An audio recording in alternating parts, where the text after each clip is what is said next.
You've met him. Maybe you've even been him.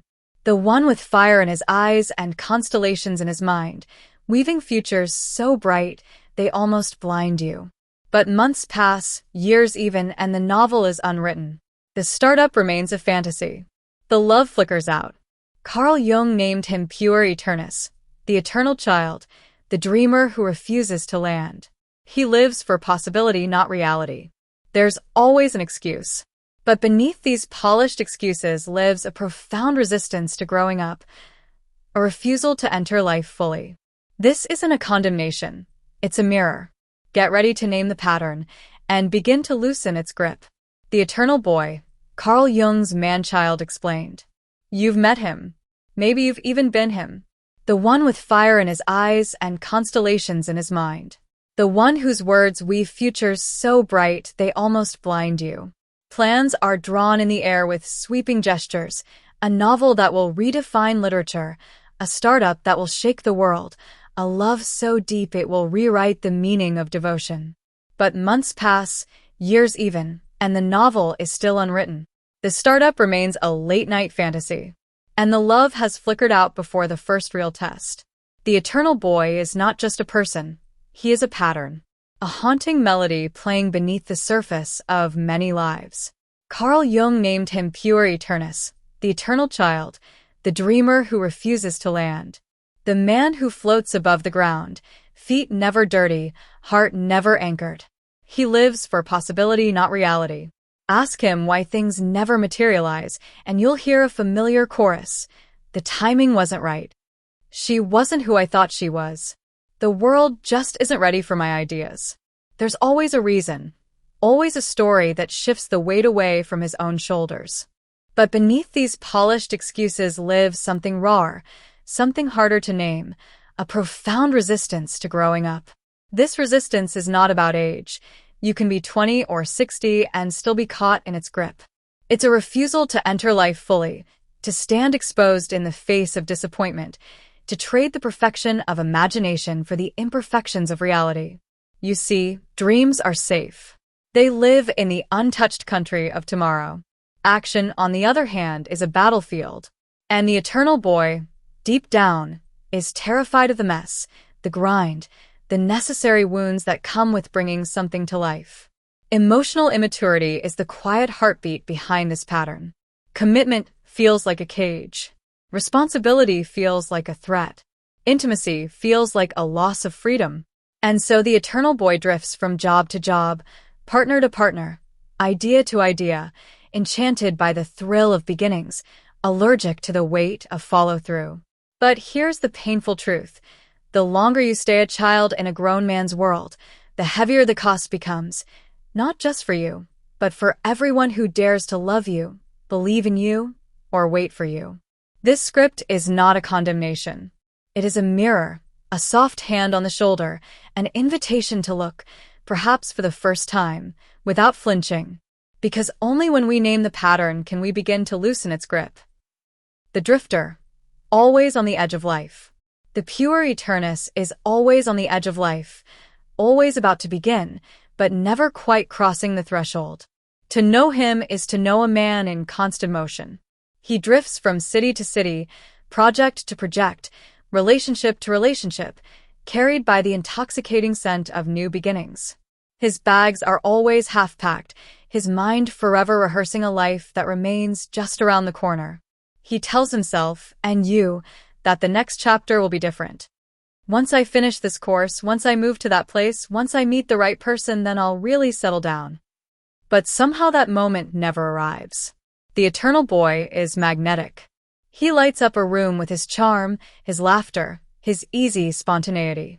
He can make you feel like you're standing in the middle of an adventure.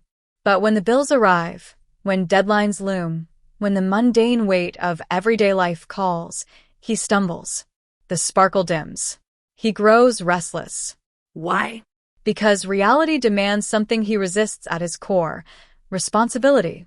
To commit is to be tethered, to show up every day, even when the thrill fades, even when it's hard. That feels like a kind of death to him. So he dances away. He trades stability for freedom, seriousness for play, depth for novelty. And in doing so, he keeps himself untouchable. There's another layer to this pattern, the idealization of life. The pure lives not in what is, but in what could be. He imagines perfect lovers, perfect jobs, perfect adventures. But when the cracks appear, when the fantasy begins to fray, he runs. He cannot bear the weight of imperfection, of life's unavoidable messiness. You might hear him say, "It just wasn't what I thought it would be," or "I need to find something that really excites me." Again and again, the cycle repeats. What's left behind? People who feel abandoned, projects half-finished, dreams that never make it past the drafting table. The Puer Aeternus lives in exile, not from society, but from himself. And as long as he clings to freedom without responsibility, to possibility without grounding, he will remain forever on the threshold, forever a visitor in his own life. The archetypal core, fear of limitation and the paradox of potential. Beneath the restless surface of the Puer Aeternus lies something deeper, something woven into the hidden fabric of his psyche. He's not simply a man who refuses to grow up. He's a man pulled by invisible strings, caught in an ancient pattern that reaches far beyond his conscious will.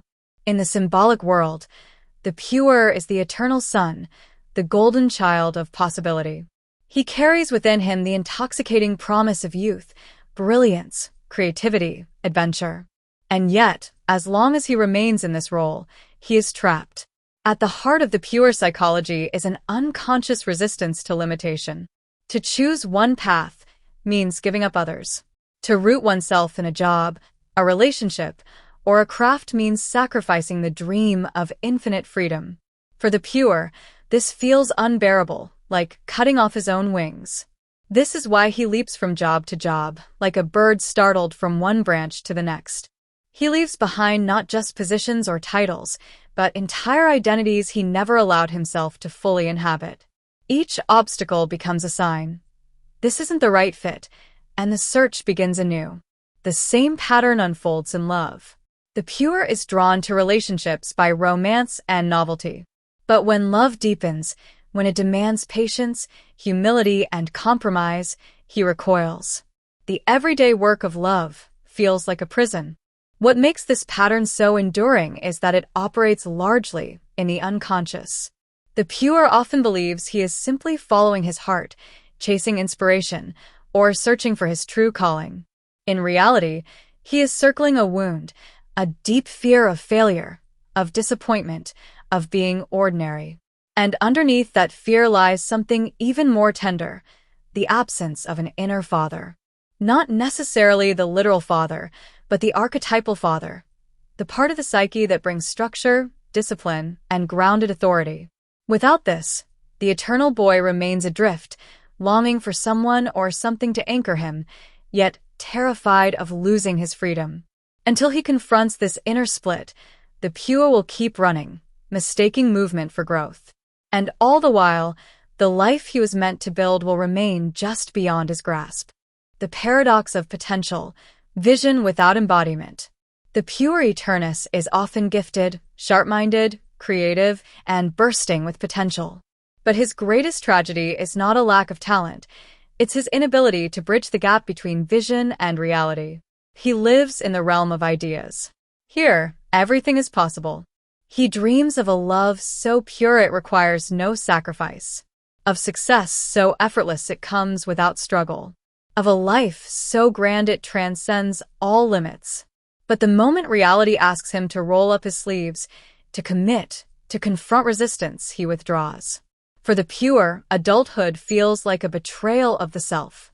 Bills, deadlines, long-term commitments, these seem like chains designed to strangle his spirit. He craves love, but recoils when love asks for presence. He yearns for success, but shrinks when success demands perseverance. He wants the fruit without planting the tree. This disconnect isn't just laziness or arrogance, it's a defense. Facing reality means facing discomfort.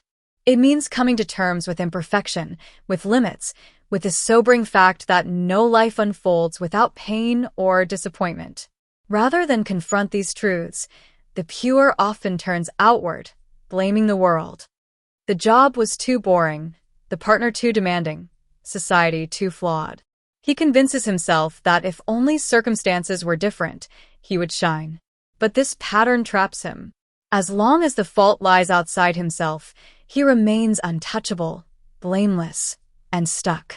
The very act of refusing responsibility cuts him off from the grounding forces that would allow him to mature.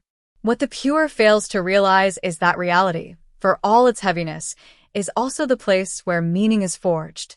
Love becomes real through commitment. Success takes shape through persistence. Growth happens through friction, through mistakes. To close the gap between dream and life, the eternal boy must first step out of the clouds. The archetype in action and its dark side.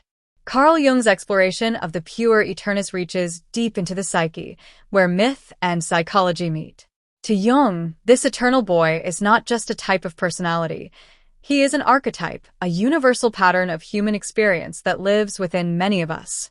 The pure lives outside the rhythms of time. He's not rooted in the here and now, but caught in a perpetual when the right opportunity comes, when inspiration strikes, when the world finally recognizes his worth. The tragedy Jung points out is that when rarely becomes today, and so life slips by in a haze of anticipation, without embodiment.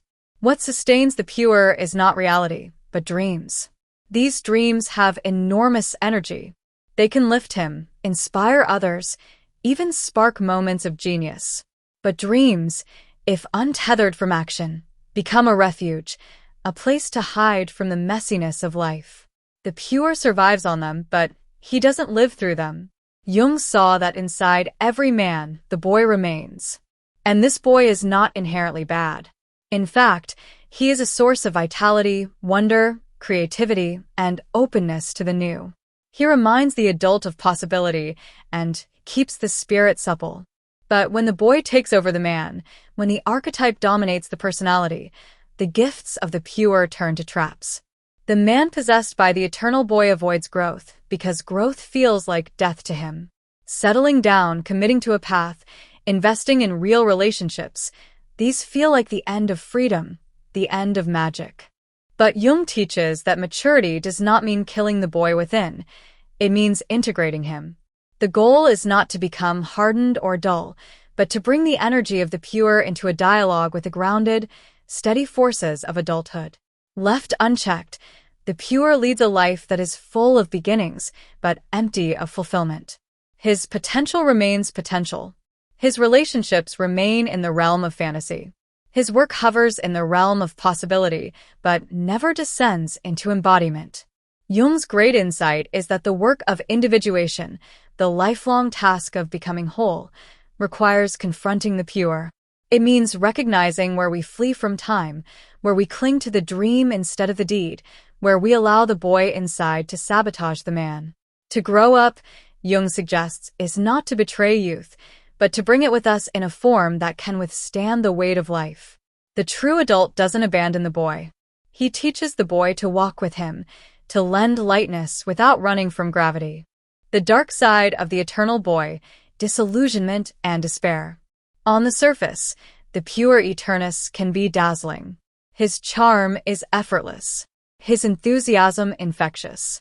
He draws people in with his dreams, his big ideas, his sense of adventure. But as time passes, something shifts, and the glow starts to dim. The dark side of the pure is not always obvious at first, but when it emerges, it leaves a trail of disillusionment. The refusal to face reality, once mistaken for freedom, begins to look like avoidance. What seemed like a thirst for possibility reveals itself as an inability to commit. His passion, once inspiring, starts to feel like instability. This is the heartbreak of those around the pure. They are drawn to his light, but they are also the ones who pay the price when he refuses to grow. Friendships fracture when he disappears at the first sign of conflict. Romantic partners are left stranded when dreams of love collapse under the weight of unmet promises. Work projects stall as his excitement gives way to boredom or fear of failure. Underneath the charisma lies a man gripped by profound fears. The fear of commitment, the fear of being trapped, the fear of being ordinary. To commit feels like death to the pure. And so he runs. But running has a cost. When the pure flees from responsibility, it's not just his own life that is harmed. Others are drawn into his orbit, investing their energy, their care, their trust, only to be abandoned or disappointed. What begins as charm ends in chaos. There's also a hidden despair in the pure. Beneath the carefree exterior is often a deep sense of inadequacy.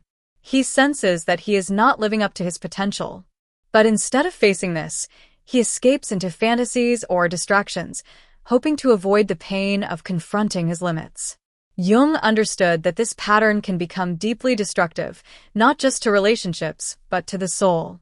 When the dark side takes over, the pure becomes a figure of alienation. Cut off from the world, unable to ground himself, tormented by the tension between his dreams and his lived reality. In mythological terms, the eternal boy risks becoming the lost boy, wandering forever without home or purpose. His gifts become his prison, and his refusal to face life becomes a slow form of self-destruction. The challenge, then, is not to kill the light-hearted, dreaming side of the pure, but to confront the shadow that grows when dreams replace life, when freedom turns into avoidance, and when charm covers over a refusal to become whole. The illusion of freedom and the unrooted life. The Puer Aeternus is often seen as the embodiment of freedom. He lives without the constraints of society's rules, without the weight of commitments. He floats through life with ease, unburdened by responsibilities. To the outside world, he is the ultimate nonconformist, the person who defies expectations. His carefree attitude and spontaneous nature are intoxicating. But beneath this shiny exterior lies a much darker truth. The pure is not free at all. In fact, the Puer Aeternus is often trapped in a prison of his own making. The idea of freedom, as he understands it, is nothing more than an illusion, a facade to avoid the real responsibilities of life. The pure talks a lot about his desire for autonomy. But what he fails to recognize is that true freedom comes with responsibility. It is the ability to make choices, to take ownership of one's life. The pure, however, wants the benefits of freedom without the associated costs. His version of freedom is more about running away than embracing life. His life is one of constant movement, never settling long enough to put down roots. He is afraid to commit to a career, to a relationship, because doing so would mean facing the reality of limits and challenges. And so he keeps running, searching for the next escape. He often prides himself on his independence, believing he is breaking free from societal constraints. But the truth is that he is running from the very thing that could set him free, responsibility. He feels trapped by the world's expectations. But instead of confronting them head-on, he creates an elaborate narrative of resistance. He convinces himself he's too special to be bound by ordinary rules. He rejects the routine, the 9 to 5, the expectations of others. And yet, in doing so, he is only rejecting himself, his ability to grow, to mature, and to face the challenges life inevitably presents. The desire for freedom then becomes a way to mask a deep-seated fear of facing life's challenges. The pure believes that freedom means never having to answer to anyone. But this kind of freedom is not true freedom at all. It's an illusion. True freedom, as Jung pointed out, is not the absence of responsibility, but the ability to choose which responsibilities to take on. The pure, however, is too afraid of making a choice, because doing so would mean confronting his deepest fears: failure, being ordinary, and not being good enough for his idealized self. In many ways, the pure is like a balloon floating aimlessly in the wind. He refuses to anchor himself, to commit to anything that would require sustained effort. And as a result, he never grows. The freedom he craves is not the freedom of a fully realized adult. It is the freedom of a child who can't face the hard work of growing up. But the trap is this: the more the pure seeks to escape from responsibility, the more he traps himself in a cycle of inaction and frustration. The very freedom he desires becomes his prison. True freedom, the kind that leads to a fulfilled life, is not about running away from the demands of life. It is about choosing what truly matters and committing to it with full presence and dedication. Until the Puer Aeternus realizes this, he will continue to chase an illusion, never truly free and never truly alive. The unrooted life. Perpetual limbo. The Puer Aeternus is a man caught in a perpetual state of limbo. He floats between dreams and reality, never quite touching down in either. His life is a constant movement, a wandering existence, never settling, never growing deep roots. There is something alluring about this freedom, the endless possibility. But beneath the surface, this flighty behavior comes at a great cost.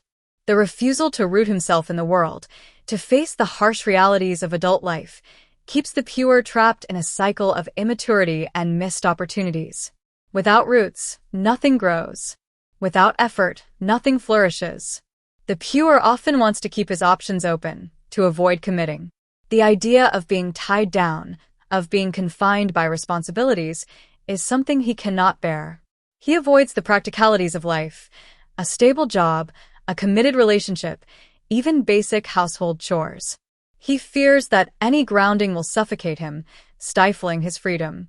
But this desire to remain unanchored is ultimately what prevents him from realizing his potential.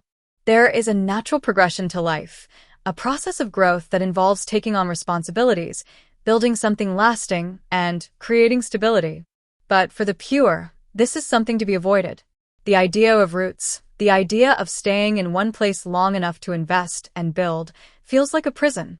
He prefers to move from one thing to the next, never lingering long enough to face personal growth.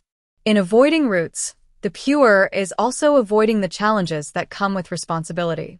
He fears the demands of adult life, the need to provide, to make difficult choices, to confront consequences. But the Puer cannot face them. Instead, he remains in a perpetual state of transition, always on the brink of something, but never fully arriving. His idealism keeps him from grounding himself, and this becomes his undoing. Without roots, the Puer is like a plant left to wither.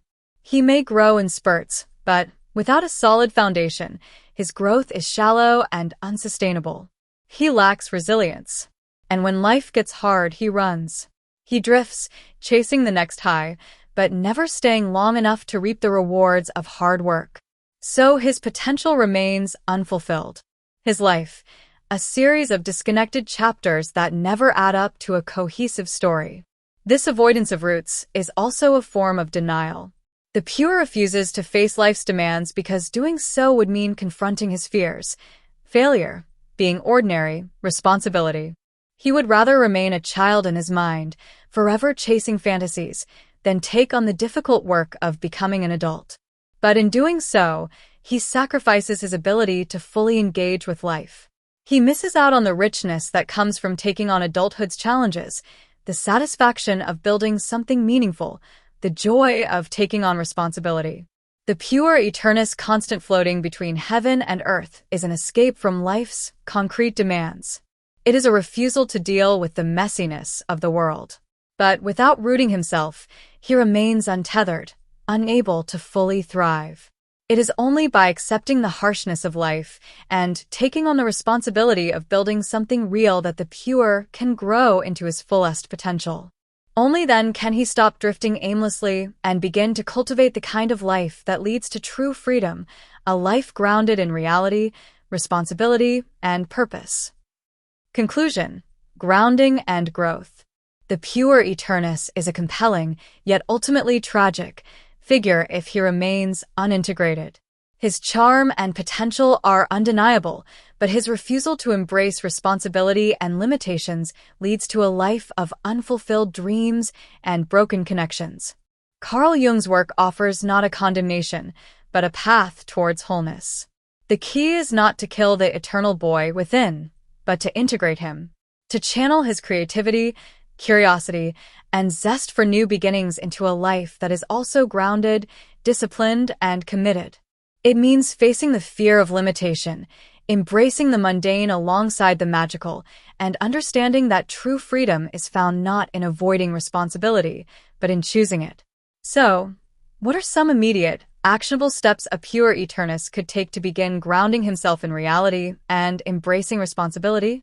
Commit to one thing. Small or big, choose one area of your life, a specific project, a consistent habit, a single relationship, and commit to seeing it through, even when the novelty fades. This builds the muscle of follow-through. Embrace the mundane. Consciously engage with everyday responsibilities without resentment. Do your chores thoroughly. Pay bills on time. Show up consistently. Find dignity in a routine. Find an inner father figure. Seek out a mentor, a wise elder, or even a book/philosophy that embodies structure, discipline, and grounded action. Learn from them how to build. Practice presence. Focus on the now. Instead of dreaming solely about tomorrow, fully engage with today's tasks and interactions. Mindfulness can be a powerful tool here. Face a small fear of failure. Pick something you've avoided out of fear of not being perfect. Do it, fail if necessary, and learn from the experience without running. This journey is about integrating the spontaneous, imaginative spirit of the boy with the grounded, responsible wisdom of the man. It's about becoming whole, not just perpetually young. If you recognize this pattern in yourself, remember, the potential is immense. The choice to grow is yours. If this video has resonated with you, if you're ready to embrace the journey of integration and transform potential into reality, smash that like button and subscribe to the channel. Share this with someone who needs to hear this message. Your journey to wholeness begins with a single step towards responsibility.